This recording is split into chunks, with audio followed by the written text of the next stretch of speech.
Selamat bergabung kembali dengan mata kuliah TF3202 Fisika Bangunan. Pada materi segmen ketiga minggu pertama ini, kita akan membahas tentang pergerakan matahari.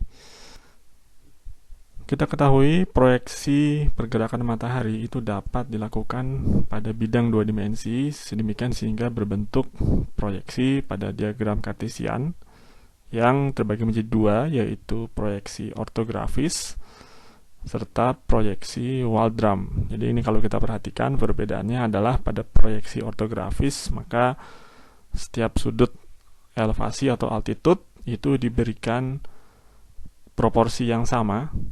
Jadi intervalnya sama, setara. Sementara kalau pada proyeksi diagram Waldram, maka sudut elevasi yang kecil itu cenderung dikompres, sedangkan sudut elevasi yang besar cenderung di extend, ya, sehingga tidak sama lebarnya ketika diproyeksikan. Alternatif yang lain adalah dengan menggunakan proyeksi pada diagram polar, jadi berbentuk lingkaran. Ini barangkali yang lebih populer. Ada yang berupa stereografis, di mana sudut elevasi yang besar itu akan cenderung dikompres.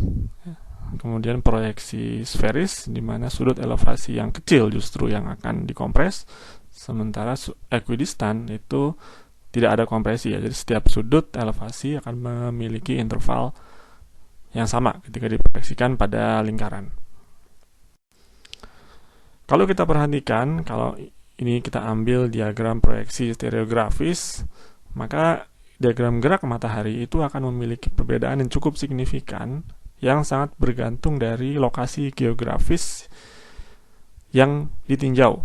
Ya, misalkan pada lokasi 0 derajat lintang utara atau lintang selatan atau tepat di khatulistiwa, maka pergerakan matahari itu cenderung simetris antara utara dan selatan.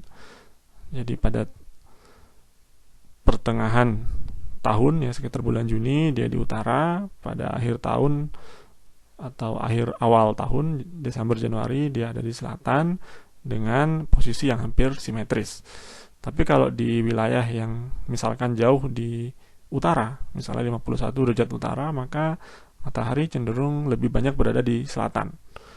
Ya, jadi lebih banyak dalam setahun dia berada di selatan, berada di utara hanya mungkin pada musim panas, kemudian selebihnya akan lebih banyak berada di selatan.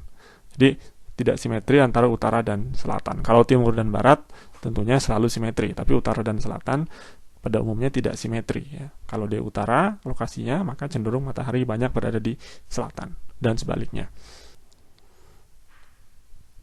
Untuk menggambarkan secara relatif posisi matahari secara geometri jika dilihat dari bumi, maka dapat digunakan berbagai parameter sudut sebagai berikut, antara lain sudut deklinasi, sudut elevasi, sudut azimut, sudut horizontal, sudut vertikal, serta sudut datang dan sudut zenit, sebagaimana diilustrasikan pada gambar-gambar di samping.